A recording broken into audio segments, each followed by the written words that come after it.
we're going to talk about finding the intervals where a function increases or decreases, and then using the intervals of increase and decrease to find local extrema. And that second part is known as the first derivative test. I will be filling in some blanks, and there are some examples we're going to talk about in this video. So if you want to print a sheet so you can follow along more easily, you can go to this bit.ly link. That is capital INC, capital DEC for increase, decrease. And let's talk about when a function increases and decreases.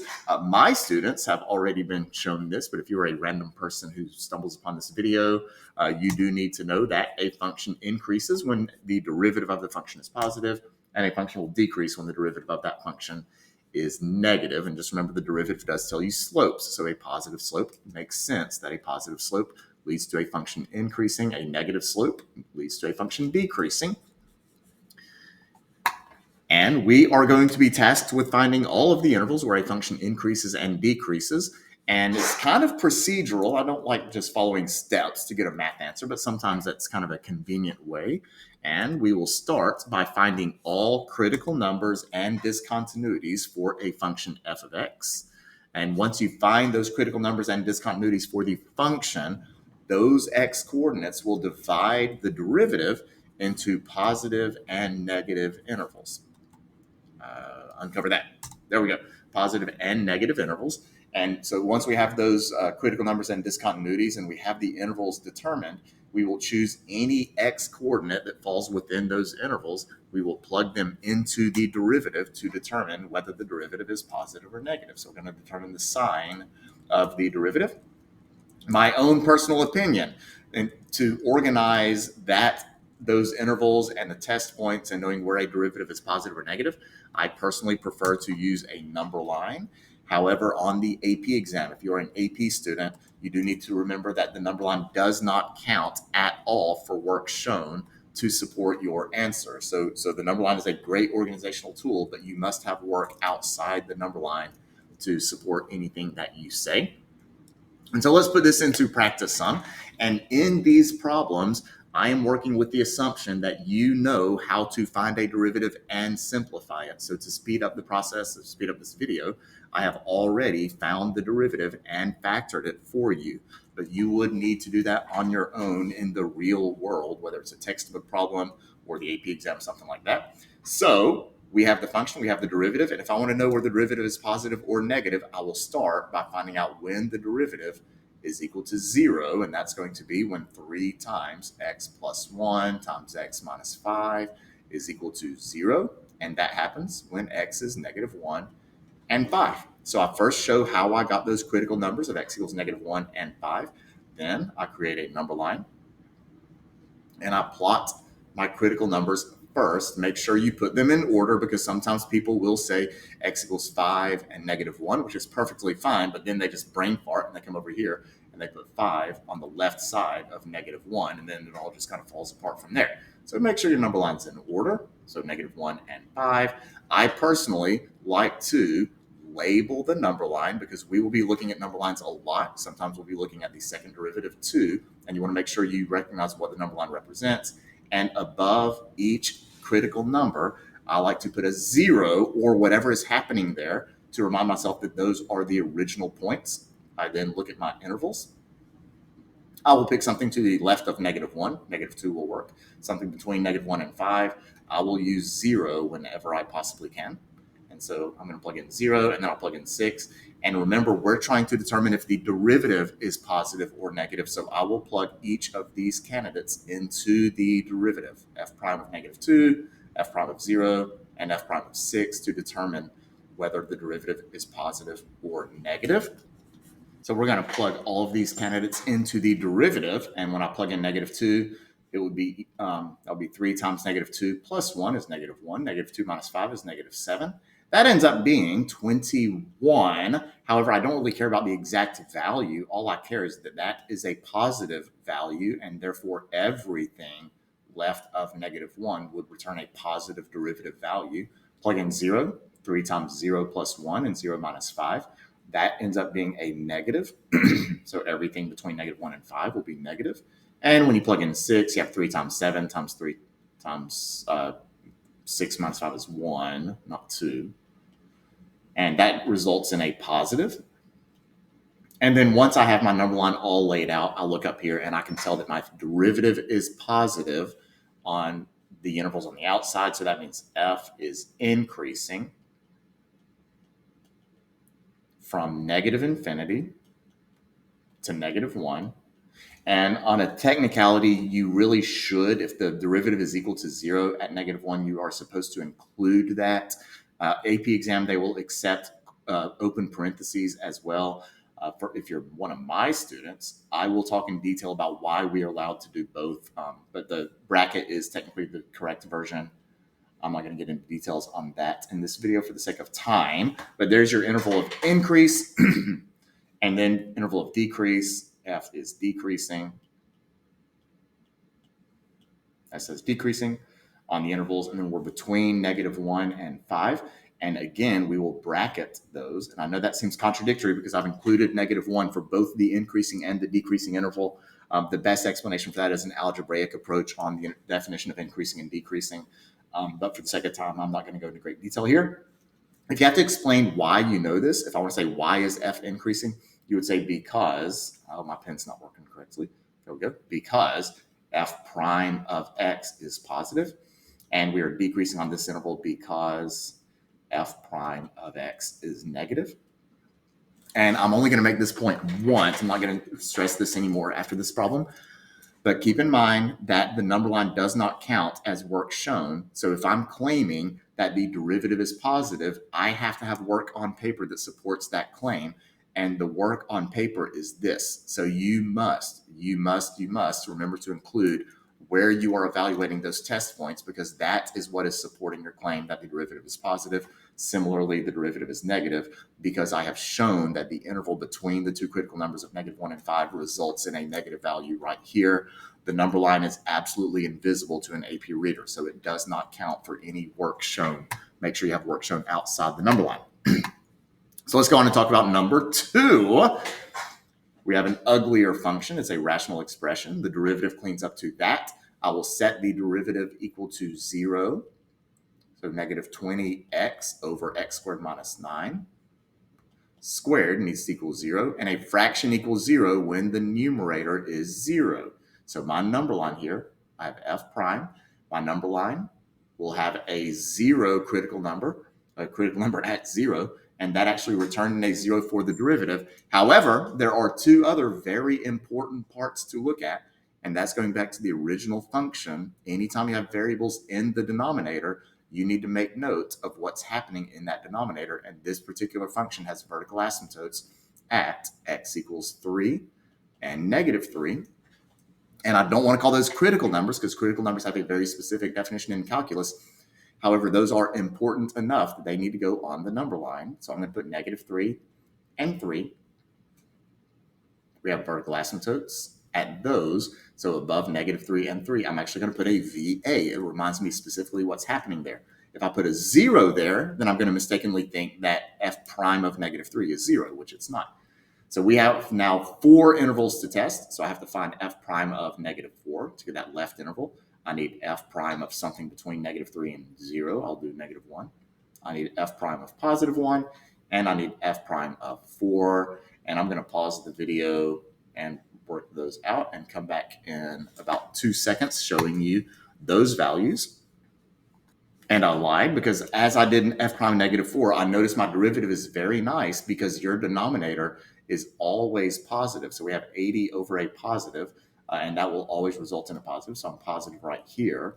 So take advantage of nice things like that. I can see that my derivative is always positive, so I'm really only focusing on the numerator. And as a matter of fact, I can do this very quickly. -20 times -1 will be positive. So f prime of -1 returns a positive value.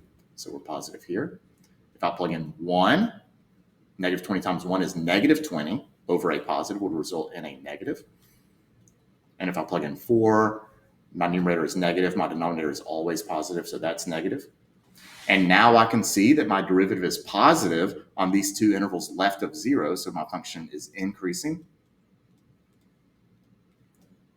On the intervals -infinity, and we need to break it up at -3 because at -3 we have a discontinuity. My function does not exist, so you definitely do not include -3.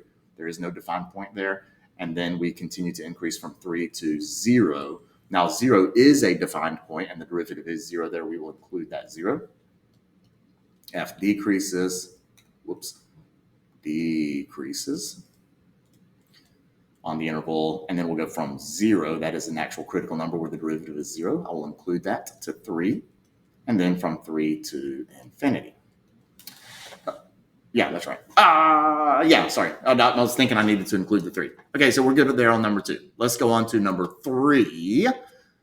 We have this function f of x. This is the derivative, and just like before, I will set the derivative equal to 0, except this one, you have to be a little bit careful. Because that negative exponent really puts that x back into the denominator or into the denominator. So my derivative is actually going to be 2. I'm going to set the derivative equal to 0. All right, so the derivative is 2 over 3 times x to the 1/3. And if you set that equal to 0, there is no solution.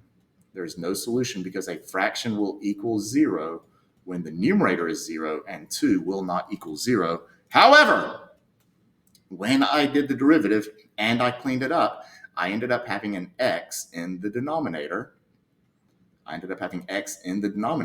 And I noticed that if I were to substitute 0 for x, my derivative will fail to exist.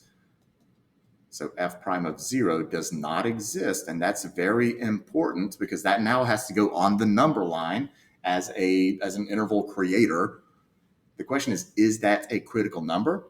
And it is, because f of 0 does indeed exist. 0 to the 2/3 is 0. So there's a defined point in my function at 0.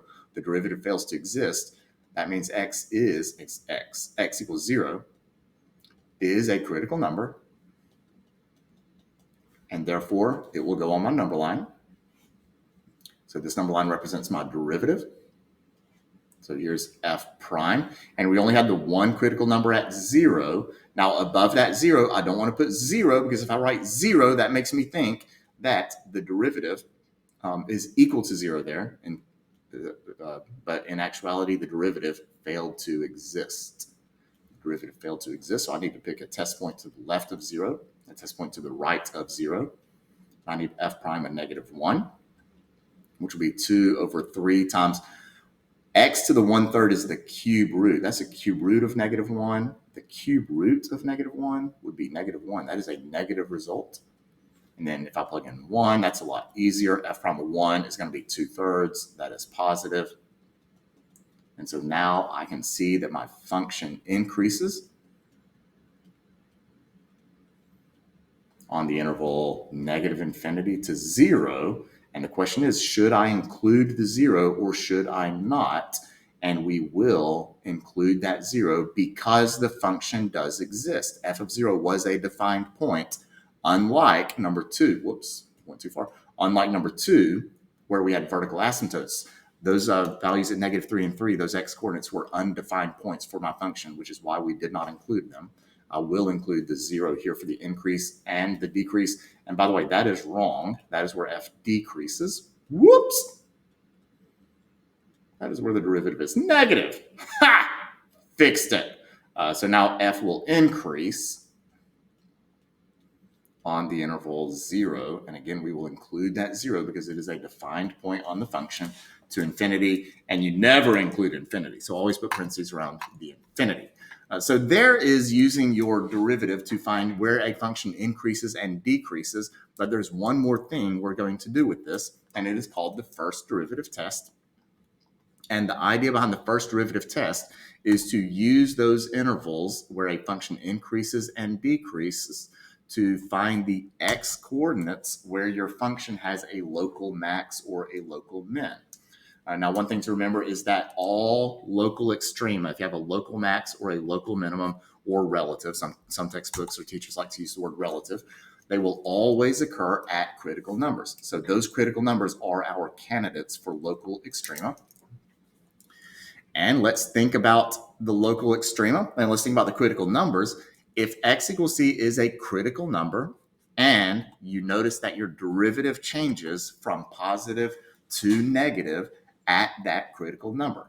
Well, if your derivative is positive, that means your function is increasing. If your derivative is negative, that means your function is decreasing. So a change from increasing to decreasing does create like a mountain, and you're looking at the top of that mountain. Similarly, if your derivative changes from negative to positive, that means you change from a negative slope to a positive slope. And if you change from a negative slope to a positive slope at a critical number, that critical number will be the valley. They'll be the bottom of that valley, and that is a local minimum. And what we're going to do is go back to those three problems we just did, because we've already done all the heavy lifting. We have the intervals of increase and decrease. We're going to find where those functions have local extrema, and we're only going to find the x coordinates. So maybe I should have said find the x coordinates of the local extrema. And let's go back to number one.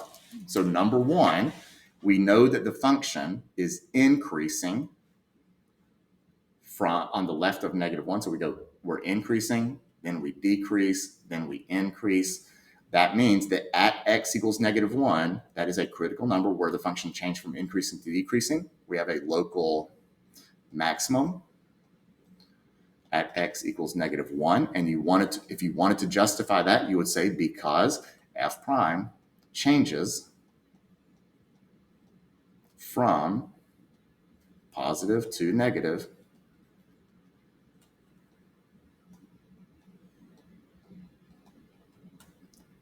at x equals -1.